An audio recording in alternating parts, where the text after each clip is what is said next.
Welcome back to Money Mind, and thank you for staying with us. The Asian financial crisis may seem like a distant memory for many investors. Sadly, the world remains as unsettled as ever, with terrorism, cyber attacks, and unpredictable world leaders giving the markets the jitters.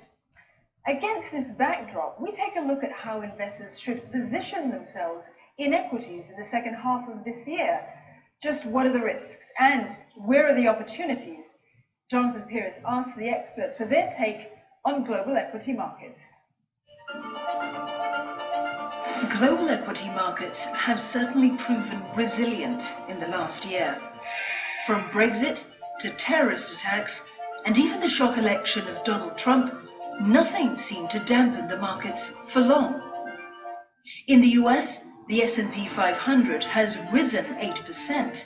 The Dow Jones Industrial Average is up 8.21%, while the Nasdaq Composite Index has risen 15.3% since the start of this year.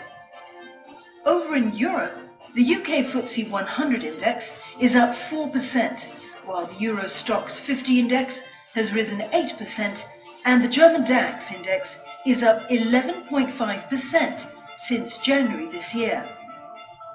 Meanwhile, in Asia, Japan's Nikkei Index has risen almost 4%, while Hong Kong's Hang Seng Index is up 17.8%.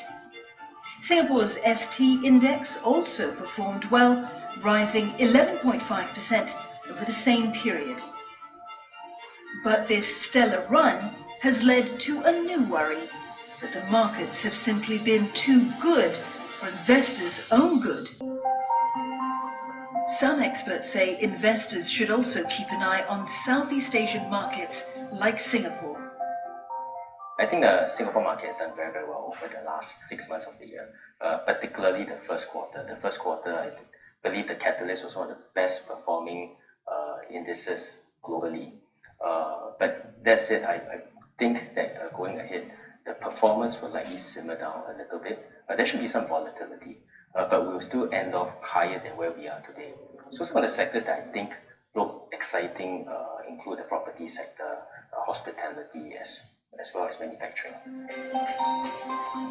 In the US, technology stocks such as Apple, Facebook, and Amazon are leading the pack. Market watchers say this will lead to a spillover effect on technology manufacturers in Singapore and the region. The tech manufacturers have been languishing over the last few years. Many of the manufacturers were trading at between 3 and 5 times PE, and it was really, really pathetic. The cash hoard has been growing, and it could account for half or maybe even 80% of their total market cap, which means that the business is value at next to nothing at one point in time last year. But things have improved considerably over the last few months, and many of these counters have bounced up.